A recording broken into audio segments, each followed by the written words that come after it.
മമ്മൂട്ടി ചിത്രങ്ങളും റിലീസും 100 കോടി മമ്മൂട്ടി അടിക്കും. ഇവിടെ നസലിനും ചെറിയ ചെറിയ പിള്ളേർ വരെ 100 കോടി അടിക്കുന്നു. മമ്മൂട്ടിക്ക് 100 കോടിയോടല്ല ഇഷ്ടം, മമ്മൂട്ടിക്ക് നല്ല നല്ല ചിത്രങ്ങൾ ചെയ്യാനാണ് ഇഷ്ടം. ഇതൊക്കെ പറഞ്ഞാലും ഒരു കാര്യം പറയാതെ വയ്യ, മമ്മൂട്ടിയുടെ റിലീസിങ് ഡേറ്റുകൾ പാളിച്ച ഡേറ്റുകളാണ്. ഒരു 90% മമ്മൂട്ടിയുടെ ആരാധകർക്കല്ല, സാധാരണ സിനിമാ പ്രേക്ഷകർക്ക് പോലും മമ്മൂട്ടിയുടെ ഈ ഒരു രീതി, മമ്മൂട്ടിയുടെ മമ്മൂട്ടിയുടെ പബ്ലിസിറ്റി, സിനിമകളുള്ള പബ്ലിസിറ്റിയുടെ രീതികൾ, മമ്മൂട്ടി ചിത്രങ്ങളുടെ പബ്ലിസിറ്റി ചെയ്യുന്ന രീതികൾ, ഇപ്പം നല്ല ഗംഭീര ചിത്രങ്ങളാണെങ്കിൽ ഓടും എന്ന് പറഞ്ഞാൽ പോലും ഈ ആൾക്കാർക്ക് കാണാൻ തിയേറ്ററിൽ വരാൻ ഒരു സ്പേസ് കൊടുക്കുന്ന ഡേറ്റുകളുണ്ടല്ലോ, അതൊരിക്കലും നല്ലൊരു ഡേറ്റ് ഒരിക്കലും മമ്മൂട്ടി എടുക്കത്തില്ല എന്നുള്ളതാണ് ഏറ്റവും ആരാധകരെയൊക്കെ നിരാശരാക്കുന്ന കാര്യം. ഇപ്പം നവംബർ 27 കളങ്കാവിൽ റിലീസ് ചെയ്യാൻ ഡേറ്റ് പ്രഖ്യാപിച്ചു. അത്യാവശ്യം നല്ല ഡേറ്റ് ആയിരുന്നു. കാരണം GCC UAE ഒക്കെ നാഷണൽ ഹോളിഡേ ഒക്കെ വരുമ്പം അത്യാവശ്യം നല്ലപോലെ ഡേറ്റ് കിട്ടുന്നു, നല്ലപോലെ സമയം കിട്ടുന്നു, വെക്കേഷൻ കിട്ടുന്നു, ആൾക്കാർക്ക് പോയി കാണാം. ഇത് ഇനി അങ്ങോട്ട് നീക്കി വെക്കുന്നതോറും ഇപ്പോൾ ഡിസംബർ 5 എന്ന് പറയുന്ന ഡേറ്റ് ആണെങ്കിൽ പോലും ഇലക്ഷനും സംഭവങ്ങളും എല്ലാമായി ആ സിനിമ എത്ര ആണോ, ഇപ്പോൾ അതിഗംഭീര സിനിമ ആണെങ്കിലും ആൾക്കാർക്ക് തിയേറ്ററിൽ എക്സ്പീരിയൻസ് ചെയ്യാൻ ഭയങ്കരമായ ഒരു പ്രകടനമോ അല്ലെങ്കിൽ ഭയങ്കരമായ എക്സ്പീരിയൻസ് ഒന്നും ഇല്ലെങ്കിൽ ആൾക്കാർക്ക് ആരാധകരും കുറച്ച് പേരും മാത്രം, ആരാധകർ പോലും എല്ലാവരും കാണണമെന്നില്ല, കുറച്ച് പേര് പോയി പടം കാണും.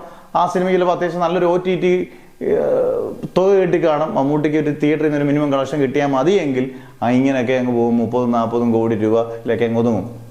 ഇത് ഗംഭീര ഒരു സിനിമയാണ് എങ്കിൽ യഥാർത്ഥത്തിൽ കളങ്കാവലിനെ നശിപ്പിക്കുന്ന പ്രവണത ഈ റിലീസിങ് തന്നെയാണ്. മമ്മൂട്ടിയുടെ ഏത് ചിത്രം എടുത്തു നോക്കിയാലും മതി, കണ്ണൂർ സ്ക്വാഡ് മഴയത്ത് റിലീസ് ചെയ്യും. പണ്ട് മുതലേ ഇങ്ങനെ തന്നെയാണ്. അത് ഇപ്പം ഫുട്ബോളിൻ്റെ ഫൈനൽ കിടക്കുമ്പോഴോ, വേൾഡ് കപ്പിൻ്റെ ക്രിക്കറ്റിൻ്റെ ഫൈനലിൻ്റെ സമയത്തോ, അല്ലെങ്കിൽ നല്ല ആവേശമാണ് കൊണ്ട് നിൽക്കുന്ന സമയത്തോ, നല്ല അതിഗംഭീര മഴയത്തോ ഒക്കെ അദ്ദേഹം റിലീസിങ് ഡേറ്റ് തിരഞ്ഞെടുക്കാറുള്ളൂ. PR വർക്കുകളും ഒക്കെ എല്ലാവരും ഒക്കെ ഇപ്പോഴത്തെ കാലത്ത് എല്ലാം ചെയ്യുന്നിടത്തിൽ ഈ ഭയങ്കര മോശമായ റിലീസിങ് ആരാധകരെ കുറ്റം പറഞ്ഞ് ആരാധകർ തിയേറ്ററിൽ പോകുന്നില്ലെന്നൊന്നും കുറ്റം പറഞ്ഞിട്ട് കാര്യമില്ല. എല്ലാവർക്കും ഫസ്റ്റ് പ്രയോറിറ്റി സിനിമ കാണുന്നത് മാത്രമല്ല എന്നുള്ളതാണ് ഇപ്പം ഒരു സിനിമ പ്രേക്ഷകൻ എന്നുള്ള രീതിയിൽ എനിക്കും പറയാനുള്ളത്. കാരണം മോഹൻലാലിൻ്റെ എമ്പുരാൻ എടുത്തു നോക്കുക, മോഹൻലാൽ ചിത്രങ്ങളുടെയൊക്കെ റിലീസ് പക്കയാണ്. അതിനകത്ത് അതിശോക്തിയൊന്നുമില്ല. സ്വന്തം ചിത്രങ്ങൾ പ്ലാൻ ചെയ്ത് ഇറക്കുമ്പോൾ നല്ല വെൽ പ്ലാൻഡ് ആയിട്ട് ഇറക്കണം. മോഹൻലാൽ 90% ചിത്രങ്ങളും നല്ല രീതിയിലാണ് ഇറക്കുന്നത്. കാരണം ഇപ്പോൾ എമ്പുരാൻ റിലീസ് ചെയ്യുമ്പോൾ എമ്പുരാൻ 3 ആഴ്ച വേറെ പടങ്ങളില്ല. അന്നേരം നമ്മൾ പറയുന്നൊരു കാര്യമുണ്ട്, മോഹൻലാലിൻ്റെ വലിയ ബിഗ് ബഡ്ജറ്റ് പടമല്ലേ. അത് മാത്രമൊന്നുമല്ല, ആന്റണി പെരുമ്പൂരൊക്കെ ആണെങ്കിൽ അല്ലെങ്കിൽ മോഹൻലാലിൻ്റെ നിർമ്മാതാക്കളാണെങ്കിൽ അതിനനുസരിച്ച് പടങ്ങൾ കൃത്യമായി റിലീസ് ചെയ്തിരിക്കും. അതിനകത്ത് പ്രത്യേകിച്ച് കാര്യങ്ങൾ അവർ കൃത്യം പ്ലാൻഡ് ആയിരിക്കും.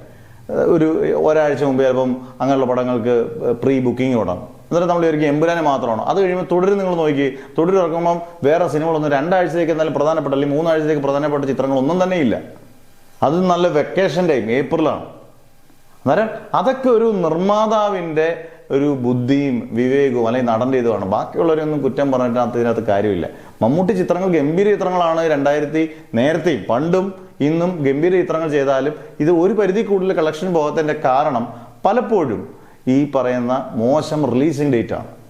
ഇത് എത്രമാത്രം ഈ മമ്മൂട്ടിയെ സ്നേഹിക്കുന്ന ആരാധകർക്ക് എന്തുമാത്രം സമ്മർദ്ദം ഉണ്ടായിരിക്കാം. അല്ലെങ്കിൽ മമ്മൂട്ടിക്ക് ഒരു മിനിമം തുക ഈ പറഞ്ഞ OTT ഡീലും ബാക്കിയുള്ളതൊക്കെ കിട്ടി, അദ്ദേഹം ഇതൊന്നും ശ്രദ്ധിക്കുന്നേ ഇല്ലായിരിക്കും. നല്ല നല്ല ചിത്രങ്ങൾ ചെയ്തു പോകുന്നു. പക്ഷേ അതിന് അർഹതപ്പെട്ട കളക്ഷൻ കിട്ടുന്നുണ്ടോ? കണ്ണൂർ സ്ക്വാഡ് ഒക്കെ ഒരു 85 കോടി കളക്ട് ചെയ്തപ്പോൾ നമുക്ക് തന്നെ തോന്നി ആ സിനിമ യുണീക്കായിട്ടൊരു അഭിപ്രായം കിട്ടിയ സിനിമയാണ്. ഏകമായി അതായത് എല്ലാവർക്കും ഇഷ്ടപ്പെട്ട ചിത്രം മിനിമം 100-150 കോടിയൊക്കെ അടിക്കാവുന്നൊരു ചിത്രത്തെ അതിനെ പകുതി കളക്ഷനിൽ ഒതുക്കി.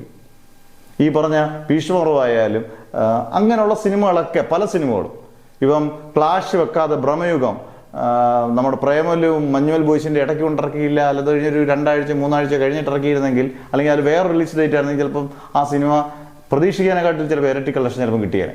കാരണം അന്നൊരു സ്പേസ് ഉണ്ട് പ്രേക്ഷകൻ. അന്നേരം പ്രേക്ഷകൻ സിനിമ ഫസ്റ്റ് പ്രയോറിറ്റി ആയിട്ടോ അല്ലെങ്കിൽ മമ്മൂട്ടി ചിത്രങ്ങൾ കണ്ടേ ഞങ്ങൾ അടങ്ങും എന്നുള്ളതൊന്നും ഇപ്പോഴത്തെ കാലത്ത് കാര്യമില്ല. മമ്മൂട്ടി ചിത്രങ്ങൾ റിലീസ് ഡേറ്റ് നല്ല രീതിയിൽ ഇറക്കിയാൽ ചിത്രങ്ങൾ കാണാൻ പ്രേക്ഷകരുണ്ടാവും. അത് ഗംഭീര ചിത്രങ്ങളാണെങ്കിൽ വീണ്ടും പ്രേക്ഷകൻ പോയി കാണും. ഇത് വളരെ മോശം ഡേറ്റുകളുമായിട്ട് മമ്മൂട്ടി ചിത്രങ്ങൾ വന്നാൽ പ്രേക്ഷകർ തിയേറ്ററിൽ കയറാത്തതിന് വേറെ ആരെയും കുറ്റം പറഞ്ഞിട്ട് കാര്യമില്ല. അതിൻ്റെ പ്രൊഡക്ഷനുമായിട്ട് ബന്ധപ്പെട്ടോ ഒക്കെ അല്ലെങ്കിൽ ആ നടനുമായിട്ട് ബന്ധപ്പെട്ടോ ഒക്കെ അങ്ങോട്ടും ഇങ്ങോട്ടും കുറ്റം പറഞ്ഞാൽ മാത്രം മതി എന്നാണ് എനിക്ക് തോന്നിയത്. എന്തായാലും നിങ്ങളുടെ കമൻസ് ഉറപ്പായിട്ടും പറയുക. ഇങ്ങനെ പോയാൽ മമ്മൂട്ടി ചിത്രങ്ങളുടെ രീതികൾ എങ്ങനെയൊക്കെ ആയിരിക്കും. എന്തായാലും നിങ്ങൾ ഒരു ചർച്ചയാകാം. ഒരു കമൻസ് നിങ്ങൾ ഉറപ്പായിട്ടും പറയുക. ബാക്കിയുള്ള ഏത് നടൻ്റെ ചിത്രങ്ങൾ ഇറങ്ങിയാലും അവരൊക്കെ വെൽ പ്ലാൻഡ് ആയിട്ട് ഇറക്കുമ്പം ഇത്രയും താരപദവിയിലുള്ള മമ്മൂട്ടി ഇങ്ങനെ ചിത്രങ്ങൾ റിലീസ് ചെയ്താൽ മോശമല്ലേ? എന്തായാലും നിങ്ങളുടെ കമൻസ് പറയുക.